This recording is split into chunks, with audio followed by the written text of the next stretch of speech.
દાહોદમાં 6 વર્ષની દીકરી સાથે વિશ્વ હિન્દુ પરિષદ સાથે સંકળાયેલા એક આચાર્યએ દુષ્કર્મ આચર્યું હતું અને તેની નિર્મમ હત્યા થયાનું સામે આવ્યું છે। ત્યારે આ ઘટનાને લઈને આજે આમ આદમી પાર્ટીના તમામ કોર્પોરેટરોની સાથે સંગઠનના સાથીઓ આ દીકરીના આત્માને ન્યાય મળે અને અપરાધીને કડકમાં કડક સજા થાય એ માટેની માંગ સાથે પદયાત્રા રૂપે આઈપી મિશન સ્કૂલથી મુગલીસરા સુરત મનપા કચેરી ખાતે ગયા હતા।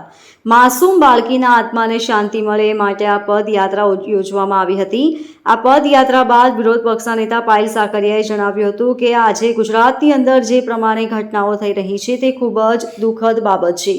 ખાસ કરીને મહિલાઓ પોતે સુરક્ષિત અનુભવી રહી નથી। નાની બાળકીની ઉપર જે પ્રકારે દાહોદમાં ઘટના બની અને સુરેન્દ્રનગરમાં પણ ઘટના બની છે તેનાથી હૃદય દ્રવી ઉઠ્યું છે।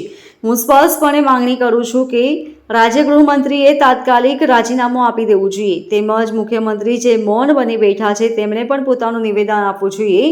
અને રાજ્યમાં થતી ઘટના વખતે તો ભાજપના નેતાઓ ખૂબ જ હંગામો મચાવી દે છે, પરંતુ જ્યારે આજે નાની બાળકી સાથે દુષ્કર્મ થઈ રહ્યું છે, હત્યા થઈ રહી છે, ત્યારે કેમ મૌન બનીને બેઠા છે તેવા સવાલો પાયલ સાકરિયાએ ઉઠાવ્યા હતા। જી, આજે આમ આદમી પાર્ટી સુરત શહેરના સંગઠન સાથે અને તમામ નગરસેવકોની સાથે અમે અહીંયા પાલિકાની આવતી વખતે અમે પદયાત્રાનું આયોજન કર્યું હતું કે જેમાં દાહોદની અંદર જે ઘટના બની છે, આપણને ખબર છે કે નાની એવી માસૂમ દીકરી જે 6 વર્ષની છે એમની સાથે રેપ થાય છે, એમની હત્યા થઈ જાય છે। તો આ બાબતે એમને શ્રદ્ધાંજલિ મળે, એના પરિવારોને ન્યાય મળે અને જે હત્યારા છે, જે બળાત્કારી છે એમને ફાંસીની સજા મળે એની માંગ સાથે અમે પદયાત્રા કાઢી હતી।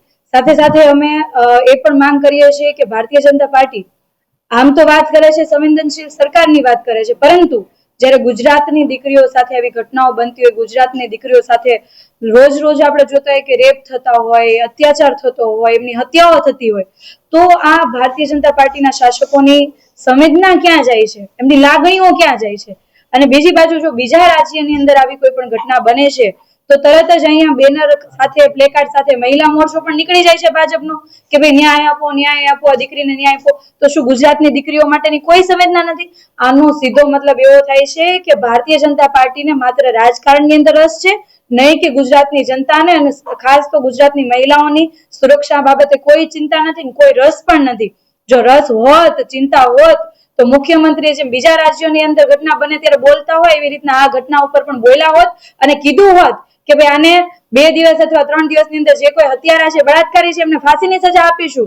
સાથે સાથે આવી ભવિષ્યમાં કોઈ ઘટના ન બને એના માટેનો દાખલો બેસાડ્યો હોત। ચાલો એનાથી દાખલો નથી બેસાડી શકાયો તો કંઈ નહીં, પરંતુ એને શ્રદ્ધાંજલિ તો આપી શક્યા હોત, પરંતુ મુખ્યમંત્રી કે ગૃહમંત્રી કોઈ આ બાબતે ચર્ચા કરવા તૈયાર નથી, કારણ કે એમને ખબર છે કે એ લોકો માત્ર રાજકારણ કરવા આવ્યા છે, એમને મહિલાઓની સુરક્ષા સાથે કાંઈ લેવા દેવા નથી।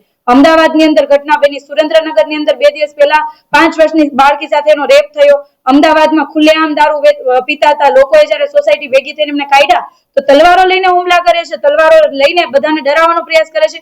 તો આ સમયે ગૃહમંત્રી ક્યાં જાય છે? અમે એવી માંગણી કરીએ છીએ કે ગૃહમંત્રીને રાજીનામું આપી દેવું જોઈએ જો મહિલાઓની સુરક્ષા ના થતી હોય તો, અને મુખ્યમંત્રી આ બાબતે મૌન તોડવું જોઈએ।